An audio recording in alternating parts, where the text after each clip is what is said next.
Hi everybody, I'm Margie. I'm Rosie. And we're the Hip Sisters, and we came together today to share with you a quantum healing hypnosis session that I did with my sister Rosie, and she's gonna share her experience with you. And our intention is to share some of these sessions with you to give you good examples of what could happen and the information and how it can be helpful to you in your life after the session as well. So this is a really cool session that Rosie had, and the information is really pertinent to what's going on today. So this is story time. I'm actually going to read through my session because it takes a lot less time to read through it than to play the audio, because the audio, when you're in session, it can be a slow process. And so sit back, grab your tea, and just enjoy the story. And I invite you to really listen in. This story impacted me. We'll talk about that after I read through it. And I think that I'm bringing this forward because I think it can impact other people as well. So don't laugh at my glasses, but I need them. So the session begins, and the first thing that comes to mind is what's the environment. And so I'm describing the environment was there's grass, there's flowers, there's trees, there's vibrant colors. It was an area of nature. There were pinks and blue sky and bright green grass.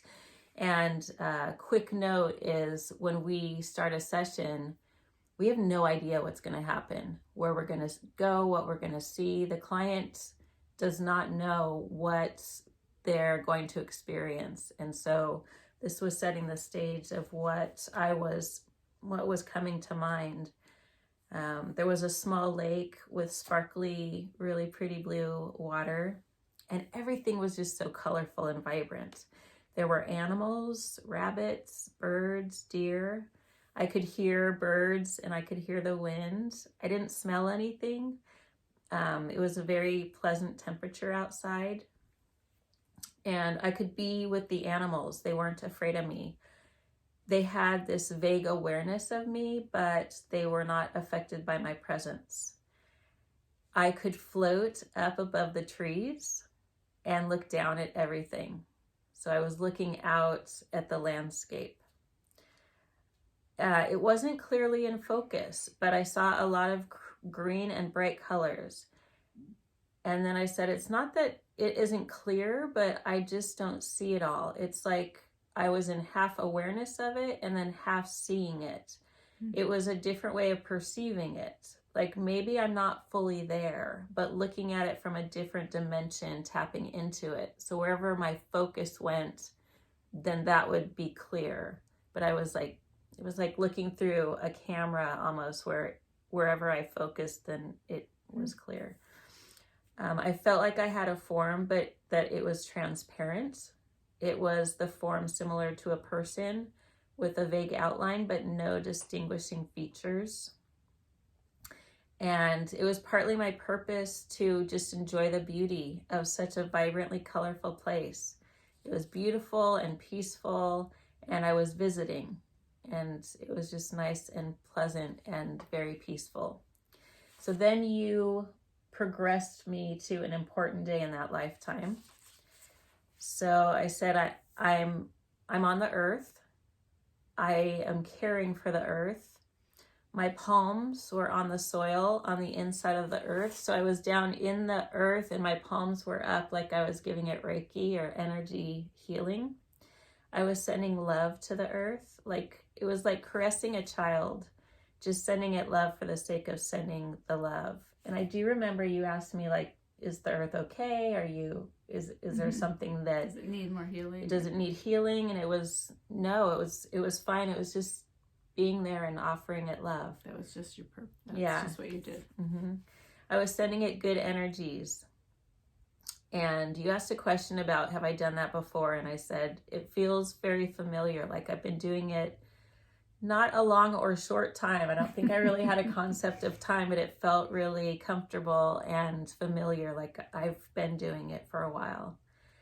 And I said, I can quickly move to the surface of the earth if I want. I don't stay below the earth for long periods of time. It's just something I go do. It was a time when the earth was young and pure.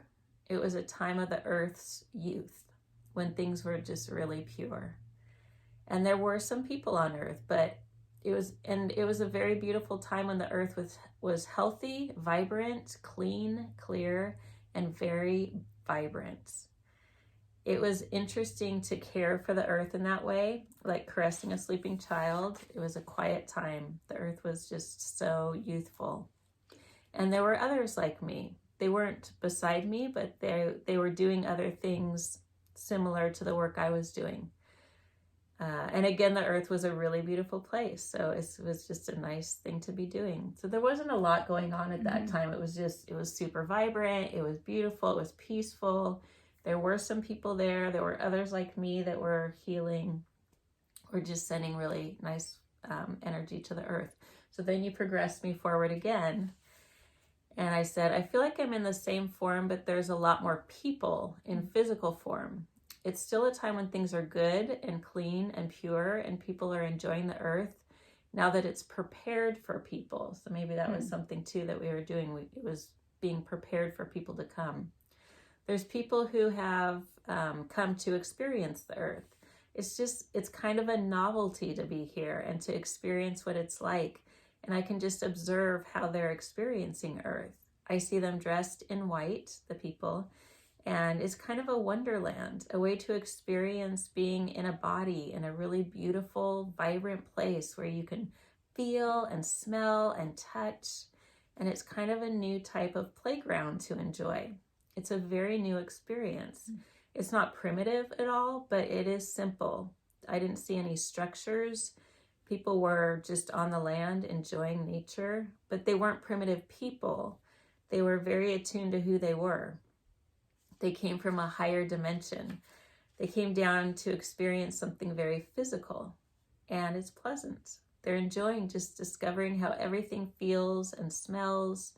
The earth was very beautiful. They're enjoying the trees and the flowers and the gardens, and they're enjoying planting things and tasting things. It was a sensory experience, really nice. I was under the impression that the humans were of fourth and fifth dimensional beings. So if you don't think in terms of dimensions, we're in the third dimension, and fourth and fifth dimensions are also physical experiences, but I'll just continue on and describe. They're attuned to who they are. They have all their memories of who they are. They don't have the veil of forgetfulness. They're still very attuned to the spirit realm. They're connected to Source, to God. They understand everything. They haven't forgotten. It's a good time on earth. And then you sent me forward again to see what else was happening. So now we're a little more in the future. The people have been on earth for a while now, and they're wondering what they can do next. What else can they do? They're in discussions about how to elevate the experience to something new and different. These are the beginnings of the talks of the veils. There's some excitement about what might be. They can only guess what that might feel like because they've been on earth for a while now and they have enjoyed everything. It's all good, but they're wondering what else? What else can they do to have a different experience? Something that they don't get to do typically, because that's really what it's all about, is the discovery, the experiences and learning and trying different things. And so there's some excitement. And then you asked, if the veil goes down, will that affect everyone, including everyone on earth, including those who are talking about the veil coming down? And I said, they're still deciding. They're just starting to talk about it. And all those things are on the table. It's all being considered. They said they can do that. They can have the veil come down on everyone because there are other places people could go if they want a physical experience, but still keep all their memories. They said it probably wouldn't work to have some people on earth with the veil and some without, because then the veil wouldn't be so effective.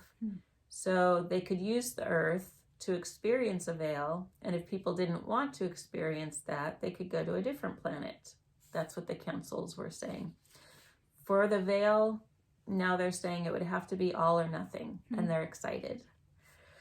There were discussions going on in the higher realms about the veil. It's not just up to the people on the earth to decide about the veil. They're enjoying the earth, but it's not just up to them. They don't have full sovereignty over the earth. Earth doesn't belong to them. They're just there. So there are councils that will decide, but there's a lot of excitement about the idea. And then you asked what happens. So we moved to a time when the veil now had come down. And I said, it seems like the color has dimmed. The vibrancy is muted. It's like everything sparkled before with vibrant colors. And now there's more of a muted color to everything. Like there's a film that's part of the veil that's dimmed the vibrancy of everything. And the people too, their vibrancy is muted. And there isn't the joy everywhere. There's more somberness and introspection. I see people more internalizing within themselves. There isn't that shared connection with that everybody had. I didn't notice it until it's gone, but then you see the difference. Now people seem so isolated and really just within themselves. They feel disconnected, and I see the fears, and all the joy it's going to have to be found within them. And it's definitely changed the game of things. Even parents to children, there's a disconnect. Not as much as with everybody else, but it seems like initially it was like turning the lights out. It was quite unexpectedly dramatic, the difference. And if I move forward in time a bit, I can see that they start to feel their way back to each other a bit, but that connection is lost with each other. So what I saw was like a mother pushing a baby in a stroller, and where it used to be like they could understand each other. They were really connected. They were really connected. They could feel each other's feelings and like tap into what the baby needed. And so there was this great harmony between people, but then that was shut off. And I can attest to like not having any idea why my baby was crying, or like they were almost telepathic. They were very telepathic. They were telepathic. But it's an experience they wanted. They wanted to know what would happen.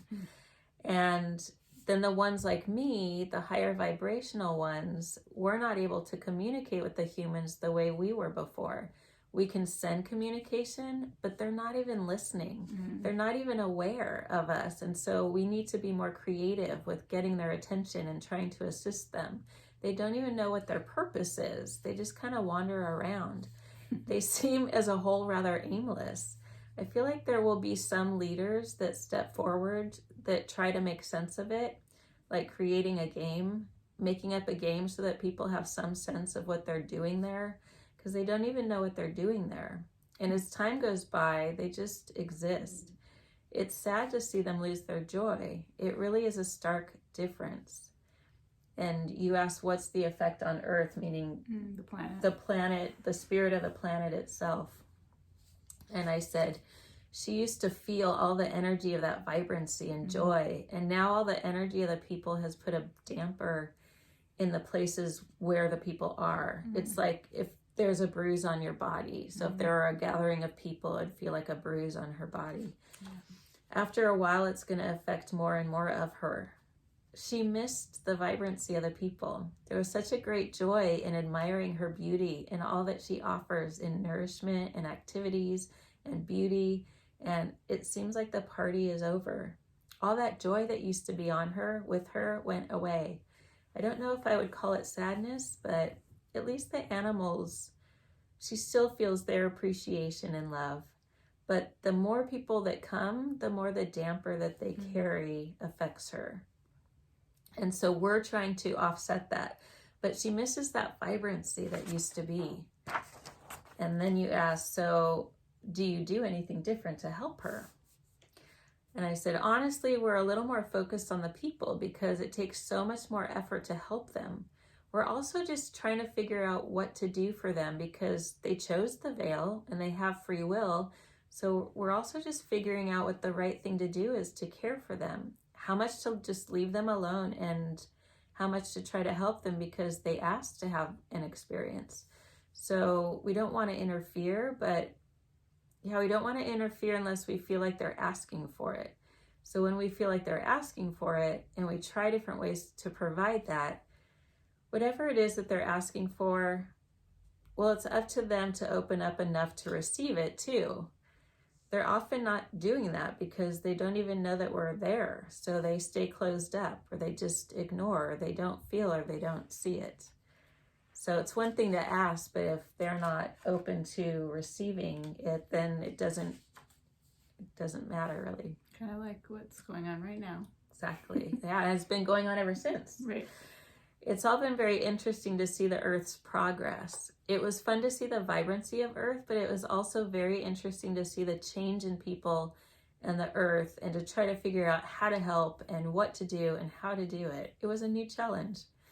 I felt like I needed to be more clever, and there was kind of a game to that. And it's all just playing into having a different experience. So those of us that are helping are having a different experience too. And it's interesting. And then you asked me, we were kind of at the end of that story. And so you asked me, what next for you? Do you move on to have a different lifetime? And what does that look like for you? And I said, moving on from this life, I can just decide if and when I want to have a different experience in a different form, or I can just take a different job or a different role. Being non-physical, there's no death, but just a transformation into something else. And you asked, well, why have that experience? What was the lesson or the purpose? And it was an opportunity to learn and to do and engage in the evolution of something.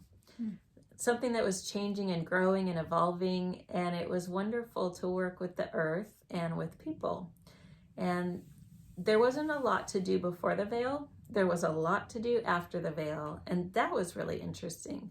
I got to learn, once the veil went into place, how it was different, the before and after. And I got to experience the changes. And at the moments that it happened, it was really interesting. It was just a really interesting thing to be part of and to watch and witness and try to find different ways to help. It challenged me, and it was what I wanted to experience.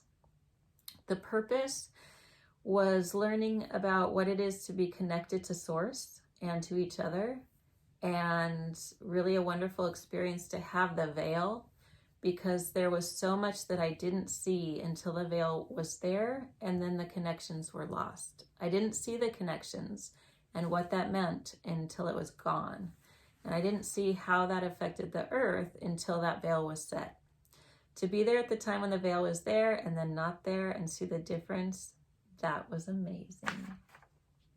So a couple of things, listening to you tell the story, because it's been a while since we did this session. I don't know how long, but Yeah, maybe a year or so. Yeah. And so, you had the experience, and just even me listening to it again, it's like I now, then it all came back to me, like I remembered all those things that you were saying. And that's kind of like one of the benefits of having the session, is that one, you have the physical and kind of visceral experience of that lifetime, but then you can bring it into this lifetime and have those memories influencing you in this life, and you can revisit that at any time. And so some of them will really stick with you, like some of the lifetimes will really be really present, and that's kind of up to you of how you use that information. So having had that experience and being that non-physical being, really connected to Source, watching people really disconnected from Source, how have you brought, used that information in your life since then? There have been quite a few things. I'll just pick out a couple. One was I spent a good amount of time, I would say, in the Christian sector. And one of the big questions that we would have is, if there are angels and guides, why don't they just do it? Why don't they just save you? Why don't they just make your life, the blessing that you want it to be? Why do you have to ask? Why do you have to pray? And this experience really helped bring to light that we chose to be here on Earth specifically because we wanted to have that experience of being individuals, to see what we were capable of on our own. And we have free will, which is a really big deal in this universe. And if you want help, you need to state it. You need to invite it, because otherwise, from an angelic viewpoint, the angels are there's an agreement to not interfere. And sometimes that interference happens anyway. I don't know if that's because the higher self gave permission, or, the person's lifetime was going, I don't know. But that was a big aha for me, is we can invite the assistance, the guidance, the help, the healings, and have more of a partnership with these guides and allies and healers that are available and delighting in working with us. It's to their benefit as well. I think they have chosen a certain experience to have, to assist the humans on the earth. And when we choose to work with them, it can be a really amazing, fun partnership, co-creation for both parties. So that's a big thing. And then we're at a time now when the veil is thinning, and we are in a phase of ascension where we are moving out of the veil. I don't know how long it'll take, but to be present at a time when the veil came down, and then now to be on earth when the veil is thinning and we are gaining memories back. And even through these QHHT sessions is a way to be opening ourselves up to all that we've been before. Is really amazing. We've done a lot of sessions together, and so I've been a non-physical being, or experienced myself as a non-physical being many times. In each case, there was a renewed appreciation for being a physical being and experiencing the senses of taste and touch and feelings that you don't have as a non-physical being. And so I think I appreciate the earth more. I appreciate the trees, the breeze, the, chocolate and coffee, and like all of the things that we get to experience in our senses. Appreciate it. It's not something that we get to do in all forms that we are. So as physical beings, there's so much to enjoy. And it's a great reminder when it seems like there's chaos in the world and, the news is bombarding us with fear-based stuff, that there's so much to be enjoyed here. Go on a walk, enjoy the sunshine. It's one of the reasons why I think I came to be here, is to enjoy all of the wonderful things that are here. And it helps me just appreciate my life that much more. I think the other part of don't forgetting to ask for what you need, but also the importance of being open to receiving. So absolutely, taking time, or just being in a state of allowing, so that you can receive those energies. And because you could easily just say, well, it's not coming, or that's a big deal too, because it's easy when we can't see. We don't have necessarily the awareness that there are higher beings that are wanting to help us. That if we don't have that faith, then we can wish. But I know I've been through many phases in my life where I thought, oh, I wish this were easier. I wish this thing would work out, or I wish this or that. But that's not going to happen. And so I was absolutely closed down to even the possibility that my life could be a certain way, or I could experience things in a certain way. I did not believe that it could be.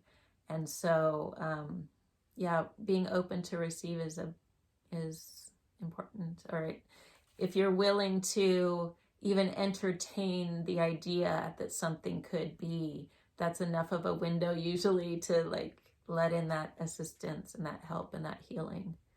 Even if you, one of my favorite little tricks for myself when I get in those modes of, you know, it's not going to happen, is, well, what would it be like if?